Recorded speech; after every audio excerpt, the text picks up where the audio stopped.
दोस्तों, सबसे पहले तो आप सभी को नमस्कार। मैं धर्मराज प्रसाद। अभी तो आपको जानकारी होगा ही, और जानकारी नहीं है तो आपको बता दे रहा हूं।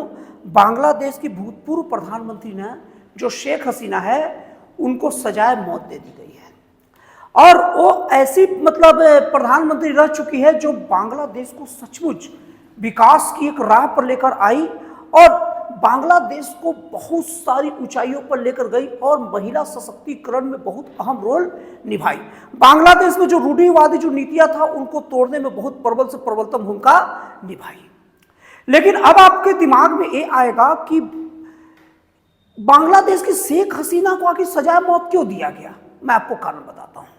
सबसे पहली बात, जब कोई तगड़ा विकास करता है एकाएक लंबे समय की रूढ़ियों को तोड़ते हुए, तो पुराने जो लोग रहते हैं, जिनका धंधा पानी इसी से चलते रहता है, जिनको एक बादशाह बनने की सनक सवार रहती है, वो इसको बर्दाश्त नहीं कर पाता।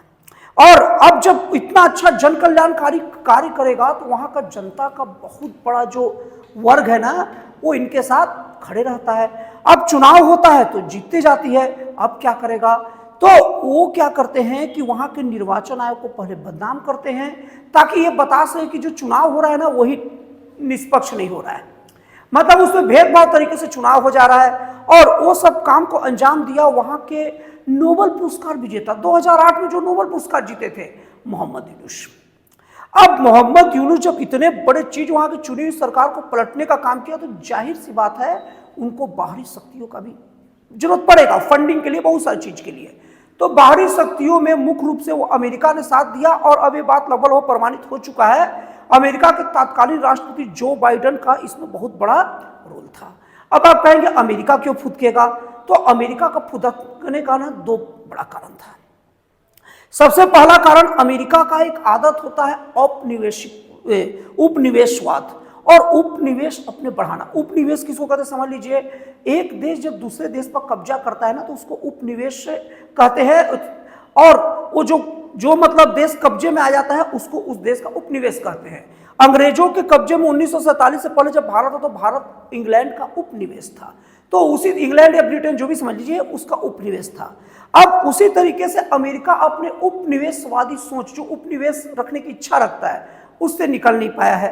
तो वो कोई भी ऐसा कमजोर देश जैसे ही देखता है या लगता है ना कि वो कमजोरी का शिकार है या उसे तोड़ा जा सकता है, तो तोड़ कर अपना उपनिवेश बनाने का चक्कर रहता है।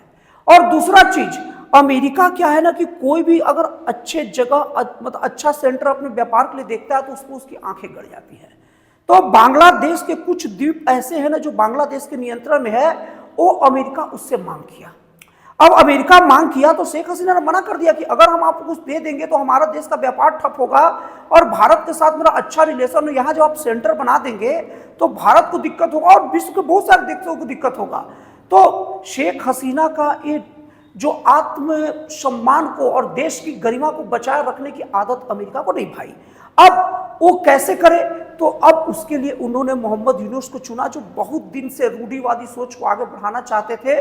तो अब उनको सपोर्ट किया और वहां के जो अराजक तत्वों के साथ मिलकर और स्टूडेंट के नाम पर कई कई लोगों को पूरा भड़का कर शेख हसीना को सीधे तख्ता पलट नहीं सोचा, सीधे उनकी हत्या के लिए पूरे के पूरे प्रधानमंत्री आवास को घेर लिए। प्रधानमंत्री आवास को घेर लिए तो शेख हसीना बहुत मुश्किल से जान बचाकर देश से बाहर भागी। अब बांग्लादेश तो मुस्लिम कंट्री कह सकते हैं, और अब जाहिर सी बात है उनको अपनी जान बचाने के लिए 56 मुस्लिम कंट्री हैं, तो वो चाहती तो कहीं और जाती, लेकिन 56 मुस्लिम कंट्री में से उन्होंने एक को भी नहीं चुना। उन्होंने भारत को चुना। और भारत में आने के बाद में जब सजाए मौत हुई, तो अब शेख हसीना को ये बात सोचती होंगी कि मेरा चुनाव कितना तगड़ा था। क्यों? क्योंकि अब बांग्लादेश की जो सरकार है, अब शेख हसीना को उनको पता है कि आज नहीं तो कल आएगी, चुनाव लड़ेगी। और बांग्लादेश की सरकार बोला जाए तो बांग्लादेश की अभी अस्थायी सरकार, जो हैकिंग मतलब वो समझ लो कि हाईजैक की हुई सरकार है, जो मोहम्मद यूनुस के नेतृत्व में चल रही, जिसका प्रमुख है। और वहां की सेना का भी थोड़ा इसमें सहयोग है, हालांकि सेना का कम सहयोग है क्योंकि सेना बार बार चुनाव की बात कर रही है। तो मोहम्मद यूनुस की जो नेतृत्व में जो सरकार है, हाईजैक की हुई सरकार, वो उसको पता है कि कभी भी शेख हसीना बांग्लादेश में लौटेगी और चुनाव हुआ तो फिर से जीत जाएगी। तो वो अब उसको खत्म करने के लिए ना वहाँ के कोर्ट, वहाँ के प्रमुख कोर्ट जो सबसे बड़ी अदालत मान सकते हैं, वहाँ पर ICT मतलब इंटरनेशनल क्राइम ट्रिब्यूनल्स।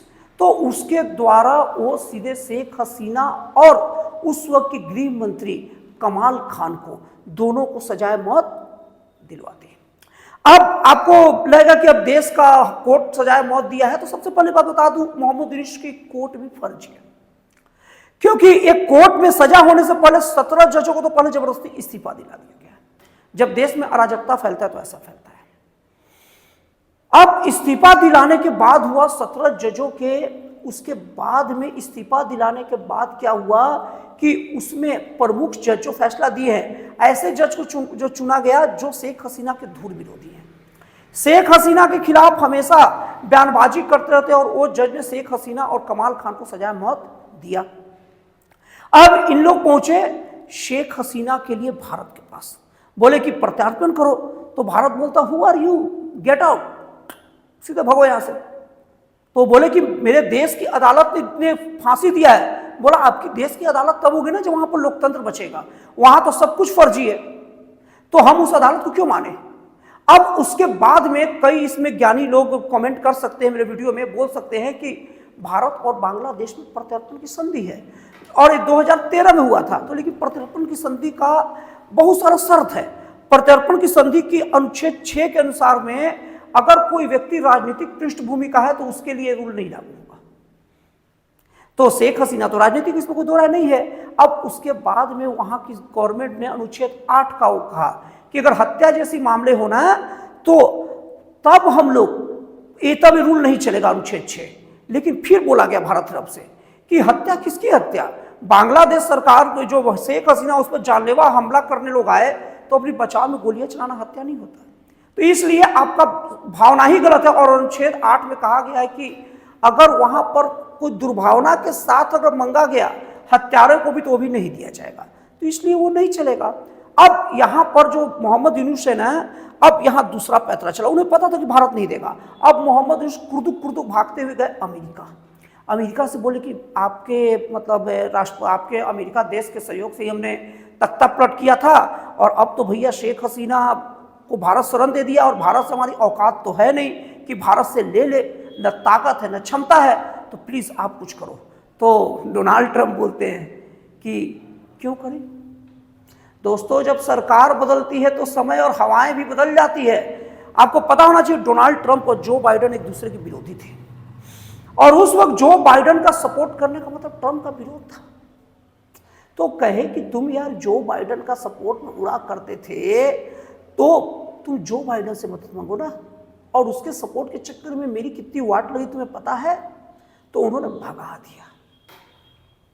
और दूसरी घटना तब हो गई जब वहां जोराम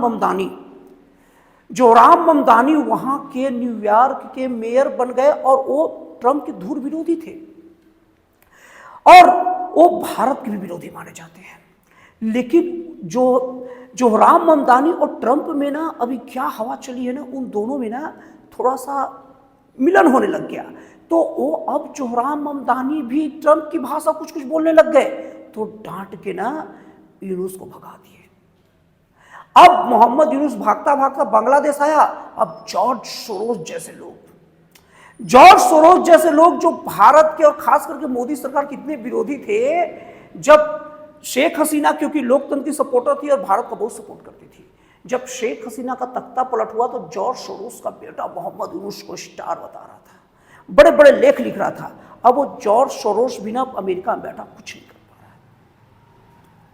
है। और अब बांग्लादेश की ऐसी स्थिति हुई है ना, अब कई लोग सोचते होंगे कि क्या शेख हसीना को सचमुच फांसी होगी। सबसे पहली बात आपके दिमाग में सवाल आता होगा कि क्या शेख हसीना को सचमुच फांसी हो जाएगी, भारत कब तक बचा कर रखेगा।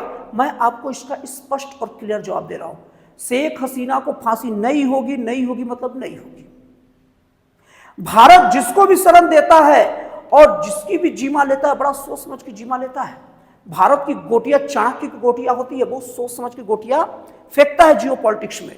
अभी मोहम्मद यूनुस फड़फड़ा रहा है, डर रहा है, और शेख हसीना भारत में जो आई है वो शेख हसीना का इससे बेहतर चुनाव हो ही नहीं सकता। इस बात को प्रमाणित करता, अगर कोई और मुस्लिम कंट्री में गई होती ना, तो कब का पाकिस्तान उससे रिक्वेस्ट करवा के सीधे प्रत्यर्पित करवा लेता बांग्लादेश को।